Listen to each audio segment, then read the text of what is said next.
شب رمضان میں خوش آمدید۔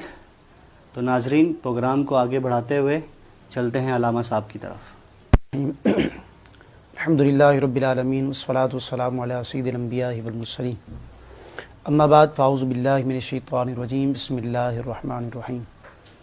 الحمدللہ آج ماہ رمضان کی بہت ہی مبارک لمحات میں ہم سب جمع ہیں اور ناظرین دیکھ رہے ہیں۔ یقیناً یہ وہ گھڑیاں ہیں، وہ لمحات ہیں اور یہ عظیم لمحات جو ہمیں اپنے رب سے جوڑتے ہیں۔ ہر وقت انسان آج روزے کی حالت میں ہے اور پہلا روزہ ہے جنہوں نے خاص اللہ رب العالمین کی رضا کے لیے رکھا۔ یہی انسان ہیں کہ جو ہر وقت کھاتے پیتے رہے، لیکن آج صبح سے لے کر اب تک صرف اللہ کو اپنے آپ سے راضی کرنے کے لیے بھوکا پیاسا گزارا ہے۔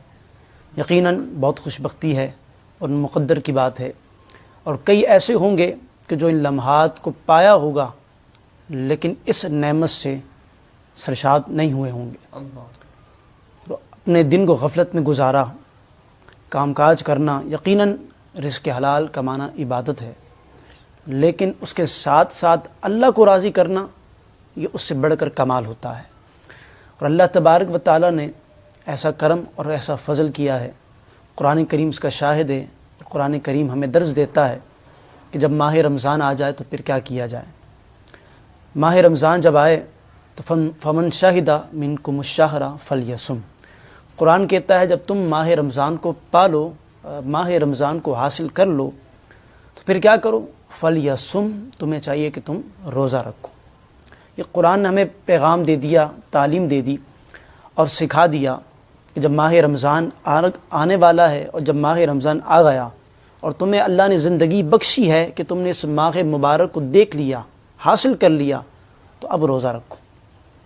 اب جنہوں نے آج کے دن کے اندر اللہ کی خاص رضا حاصل کرنے کے لیے روزہ رکھا ہے تو صرف اللہ کی رضا بھی حاصل کی اور ساتھ ساتھ قرآن کی اس آیت کے عملدار بھی ہو گئے، قرآن پر عمل کرنا بھی انہوں نے شروع کر دیا۔ اور یقیناً ماہ رمضان کا آغاز ہوا ہے، اب ماہ رمضان مکمل باقی ہے۔ اب ہم ماہ رمضان کو کیسے گزاریں، کس طرح گزاریں؟ یقیناً حلال رزق بھی کمانا ہے اور اپنے رب کو بھی راضی کرنا ہے، دونوں چیزیں ہیں۔ رزق بھی کماتے رہیں، اپنے رب کو بھی راضی کرتے رہیں۔ اور وہ کیسا انسان ہوگا، کیسا خوش قسمت ہوگا کہ جو اپنے رزق حلال بھی کما رہا ہوگا اور اپنے رب کو راضی کرتے ہوئے پورا دن بھوکا پیاسا بھی رہا ہوگا اور اللہ کی بارگاہ میں نمازیں پڑھتے ہوئے سجدہ ریز بھی ہوتا رہا ہوگا اور اللہ کے لیے قرآن کریم کی تلاوت بھی کرتا رہا ہوگا۔ اور یہ ماہ رمضان ہے، جب ماہ رمضان آتا ہے تو سرکار دو عالم صلی اللہ علیہ وسلم کی احادیث مبارکہ ہمیں یہ درس و تعلیم دیتی ہیں کہ جب ماہ رمضان آتا ہے تو وہ خالی نہیں آتا بلکہ اپنی رحمتوں کو لے کر آ رہا ہوتا ہے، اپنے رب کا فضل لے کر آ رہا ہوتا ہے۔ سرکار دو عالم صلی اللہ علیہ وسلم ارشاد فرماتے ہیں، حدیث پاک کا مفہوم ہے کہ جب ماہ رمضان آتا ہے تو رب کی رحمتوں کے دروازے کھل جاتے ہیں، جنت کے دروازے کھل جاتے ہیں۔ اور پھر ہوتا کیا ہے، جب انسان ایک نیکی کرتا ہے ثواب ایک نیکی کا نہیں ملتا بلکہ اللہ اسے بڑھا کر اسے عطا فرماتا ہے۔ انسان عام وقت میں جب عبادت کرتا ہے اجر پھر بھی ملتا ہے، ثواب پھر بھی ملتا ہے، لیکن پھر ثواب اور ہوتا ہے اور آج ثواب اور مل دیا جا رہا ہے۔ یعنی آج اللہ تبارک و تعالیٰ کا ثواب اس طرح ہے کہ کوئی نفل ادا کرے گا تو ثواب فرض کا ملے گا، اور کوئی فرض کا ثواب فرض ادا کرے گا تو اللہ 70 گنا بڑھا کر ثواب عطا فرمائے گا۔ تو یقیناً ماہ رمضان ہے، روزے اللہ نے ہم پر فرض کیے ہیں، روزے ایک عظیم عبادت ہے۔ اللہ رب العالمین نے فرمایا ہے کہ روزے انسانوں پر فرض کر دیے گئے ہیں، مسلمانوں پر فرض کر دیے گئے ہیں، اور عشرہ رحمت بھی ہمارے سامنے ہے۔ یقیناً اللہ کی رحمتیں تو بے انتہا ہیں، بے انتہا اللہ کی رحمتیں ہوتی ہیں، لیکن خاص جو عشرہ رحمت ہو اور انسان نمازیں بھی پڑھ رہا ہو، روزے بھی رکھ رہا ہو، ذکر و اذکار بھی کر رہا ہو، قرآن کی تلاوت بھی کر رہا ہو، تو پھر اللہ کی رحمتیں کس طرح برس رہی ہوں گی یہ میں اور آپ مشاہدہ نہیں کر سکتے۔ اور محمد اسرار بھائی، یقیناً ہمارا یہ وقت گزر رہا ہے، لمحات گزر رہے ہیں، آپ بھی جانتے ہوں گے ایسے لوگوں کو اور ہم بھی جانتے ہیں کہ جو پچھلے رمضان میں ہمارے ساتھ تھے لیکن آج نہیں ہیں۔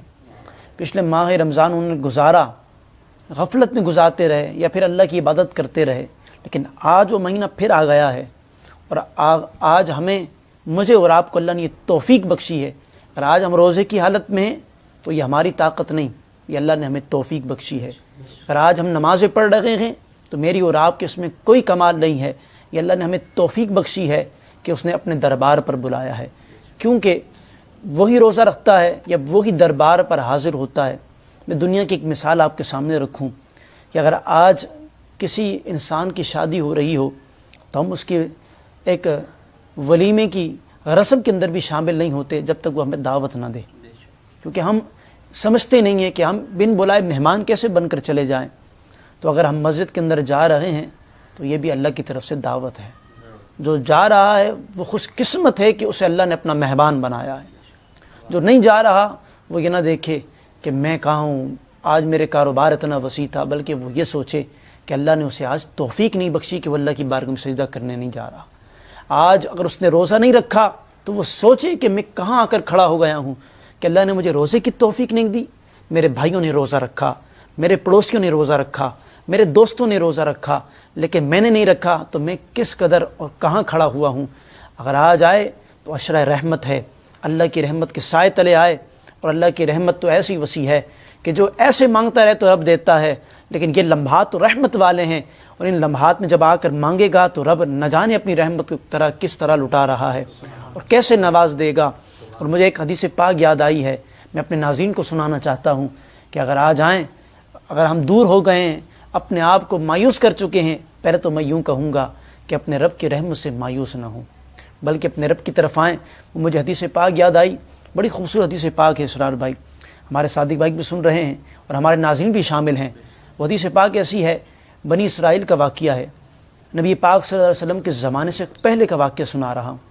بنی اسرائیل کا واقعہ تھا، لیکن یہ واقعہ میرے مبارک نبی پاک صلی اللہ علیہ وسلم نے اپنے مبارک لبوں سے سنایا اور صحابہ نے سنا ہے. بنی اسرائیل کا ایک شخص تھا جس نے 99 قتل کیے تھے. 99 قتل. ایک قتل بھی گناہ کبیرہ ہے، بغیر حق کے کسی کو قتل کر دینا اسلام اجازت نہیں دیتا. وہ 99 قتل کر کے آیا اور آنے والے کسی شخص سے راستے میں ملاقات ہوئی.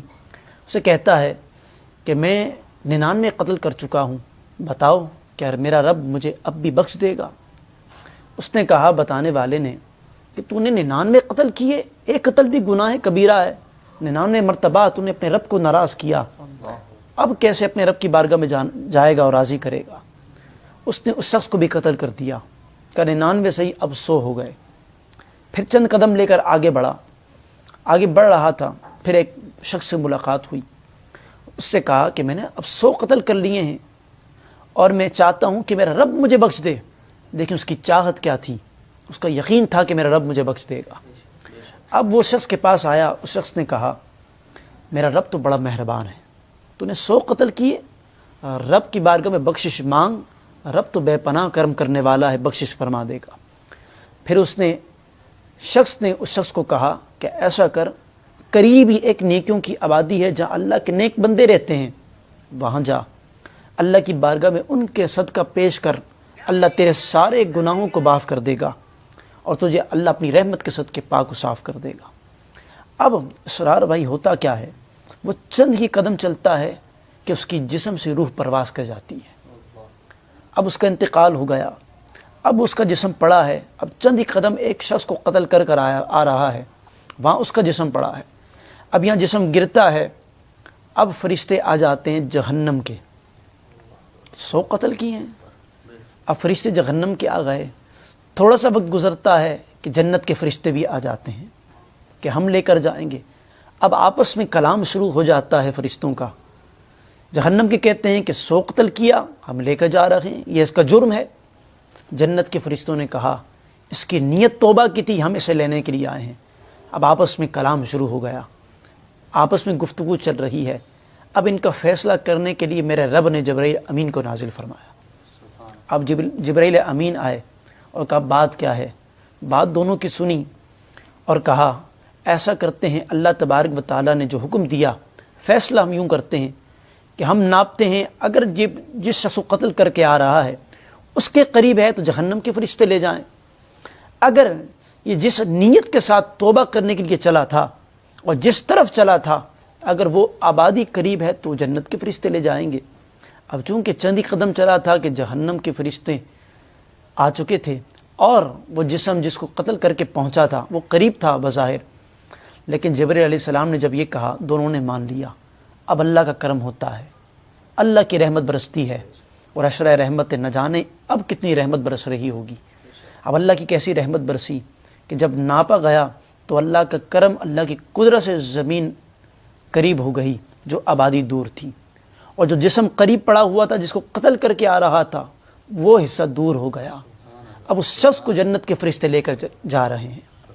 میں اس واقعے سے اپنے ناظرین کو بتانا یہ چاہتا ہوں کہ اللہ تبارک و تعالیٰ کی رحمت بے انتہا ہے۔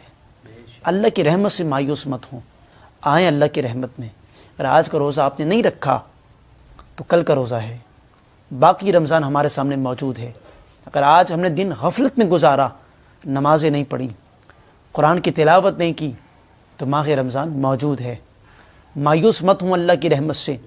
اللہ کی رحمت تو ایسی ہے، حدیثوں میں آتا ہے کہ اگر کافر کو پتہ چل جائے کہ اللہ کی رحمت اتنی ہے، اللہ کی رحمت اتنی ہے، جنتیں ہیں، باغات ہیں، تو وہ کبھی اللہ کی رحمت سے نا امید نہ ہو۔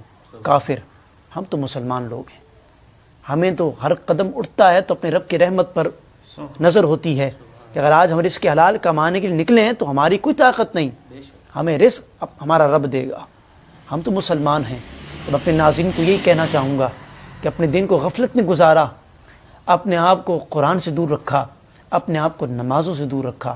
آئیں، اب بھی وقت ہے نمازوں کی طرف، اور ماہ رمضان کا آغاز ہوا ہے، پورا رمضان باقی ہے۔ آج پہلا دن ہمارے درمیان سے گزر رہا ہے، اور میں کہوں گا اب بھی وقت ہے، مغرب کے بعد افطار ہوگی، اب بھی وقت ہے اللہ کی بارگاہ میں توبہ کریں، کیونکہ اس انسان نے جو ہم نے واقعہ سماعت کیا صرف اس کی نیت اخلاص کی تھی، توبہ کے لیے نیت کی اور چند قدم چلا اور روح پرواز کر گئی، لیکن اللہ نے بخش دیا ہے۔ اگر آج ابھی آپ پروگرام دیکھ رہے ہیں، ہمیں سن رہے ہیں، تو اللہ کی خاص رضا حاصل کرنے کے لیے اسے معافی مانگتا ہوں، اور تیری رضا کی خاطر معافی کا طلبگار ہوں۔ مولا مجھے بخش دے، جو روزہ چھوڑ دیا ہے اس کی قضا کروں گا، اور اگر روح بھی پرواز کر گئی تو اگر اخلاص نیت ہوا، توبہ کی پکی نیت ہوئی، تو میرے رب کی رحمت بڑی وسیع ہے۔ اللہ رب العالمین چاہے گا تو ایسی برکتوں سے، رحمتوں سے اللہ رب العالمین ہماری بخشش فرما دے گا۔ اور اسرار بھائی، آپ نے کہا عشرہ رحمت ہے، یقیناً اللہ تبارک و تعالیٰ کی بڑی رحمتوں کا نزول ہو رہا ہے، اور ہمیں اس مہینے کو بڑی کمال کے ساتھ، عزتوں کے ساتھ، آداب کے ساتھ گزارنا چاہیے۔ اور ماہ رمضان یقیناً اب افطاری کا وقت قریب ہے، ہم افطاری کریں گے۔ ہر انسان افطاری کے دسترخوان پر اپنے ہاتھوں کو اٹھائے گا، اپنے رب کی بارگاہ میں التجائیں کرے گا، اور اسی وقت اللہ کی رحمت سے نا امید نہ ہو، رب کی رحمت کا سوال کرتا رہے۔ رب کی رحمت برس رہی ہے، اور آج جو کل ہم نے گزشتہ تراویح ادا کی، آج بھی تراویح ادا کریں گے، تو اپنے ناظرین کو دعوت دوں گا تراویح کی طرف بھی قدم بڑھائیں، تراویح بھی ادا کریں، کیونکہ ہوتا یہ ہے کہ ماہ رمضان جب شروع ہوتا ہے تو شروع میں انسان کے دل بڑے جذبے کے ساتھ قرآن کی تلاوت بھی کرتا ہے، نمازیں بھی پڑھتا ہے، روزے بھی رکھتا ہے، نماز تراویح بھی پڑھتا ہے، لیکن جیسے ہی ایام گزرتے چلے جاتے ہیں وہ نمازوں سے دور، روزوں سے دور، قرآن کی تلاوت سے دور ہوتے چلے جاتے ہیں۔ پھر وہ اپنے علاقوں کی سطحوں میں گیم کے جو معاملات چل رہے ہوتے ہیں وہاں پر اپنی توجہ لے جاتے ہیں۔ میں یوں اپنی توجہ ناظرین کی اس طرف لے جانا چاہتا ہوں کہ ہر دن کا روزہ، ہر دن کی عبادات، ہر دن کی قرآن کی تلاوت یہ سوچ کر کریں کہ ہو سکتا ہے ہمارا آخری وقت ہو، یہ اللہ نے ہمیں آخری موقع دیا ہو کہ قرآن کی تلاوت کریں گے، نہ جانے یہ وقت ہمیں پھر ملے گا یا نہیں ملے گا۔ ہم نمازیں پڑھ رہے ہیں، نہ جانے پھر اللہ کی بارگاہ میں سبحان ربی الاعلیٰ کہنے کا موقع ملے گا یا نہیں ملے گا۔ نہ جانے یہ ماہ رمضان جو آیا ہے ہمارے پاس، تشریف لایا ہے ہماری بخشش کے لیے، تشریف لایا ہے اپنی رحمت ہمیں لٹانے کے لیے۔ آئندہ رمضان تو آئے گا، لیکن ہم ہوں یا نہ ہوں کون جانتا ہے۔ تو اپنے ناظرین کو یہ کہوں گا کہ اپنے زندگی کو غفلت میں نہ گزاریں، اپنے وقت کو غفلت میں نہ گزاریں، آئیں اللہ کی رحمت کی طرف، نمازوں کی پابندی کریں، قرآن کی تلاوت کریں۔ دن میں 5 نمازیں فرض ہیں، 5 نمازوں کی پابندی سے پڑھتے رہیں۔ اور مزے کی بات تو یہ ہے اسرار بھائی، ماہ رمضان تو ایسا ہے کہ کوئی روزہ رکھ کر نمازیں پڑھ کر سوتا بھی رہا نا تو اللہ سونے کا بھی اسے ثواب عطا فرمائے گا، کیونکہ وہ عبادت کی حالت میں ہے، اللہ کے ایک فرض ادا کر رہا ہے، کیونکہ روزہ فرض ہے، ایک فرض ادا کر رہا ہے، اس حالت میں سو بھی رہا ہے تو اللہ کی رحمت میں ہے، اللہ کے فضل میں ہے، اللہ کے کرم میں ہے۔ اور اللہ تبارک و تعالیٰ کا تو ایسا فضل ہے، ماہ رمضان ایسا کرم ہے کہ جس میں عبادت کو ثواب بھی اللہ بڑھا دیتا ہے، عبادت کا اجر بھی اللہ بڑھا دیتا ہے۔ اور ماہ رمضان میں جو انسان روزے رکھتا ہے، آپ دیکھتے ہیں کہ پورا دن بھوکا پیاسا رہتا ہے تو منہ کے اندر بو پیدا ہو جاتی ہے، لیکن ہم تو اسے بو کہتے ہیں۔ سنیں حدیث پاک ہمیں کیا کہتی ہے، نبی پاک صلی اللہ علیہ وسلم نے فرمایا رب کی بارگاہ میں وہ انسان کی بو مشک کی خوشبو سے زیادہ پاکیزہ ہوتی ہے۔ سبحان اللہ، یہ اللہ کا کرم ہے اس بندے پر جو روزے کی حالت میں ہے۔ ورنہ ہم زندگی گزارتے ہیں دیگر ایام کے اندر، جب ہم کسی کے سامنے جائیں تو منہ سے بو آ رہی ہو ہم شرمندہ ہو جاتے ہیں، لیکن ماہ رمضان میں اگر کسی کے پاس جائیں تو ہم بو بھی آ رہی ہو، لیکن سامنے والا بندہ اگر اس کے دل میں یہ بات سرکار کی حدیث موجود ہو تو وہ یہ کہے گا کہ بظاہر ہمیں بو لگ رہی ہے، اللہ کی بارگاہ میں تو یہ مجھ سے بھی زیادہ خوشبودار نظر آ رہی ہے۔ تو اللہ کی بڑی رحمتیں ہیں، اللہ کا بڑا کرم ہے۔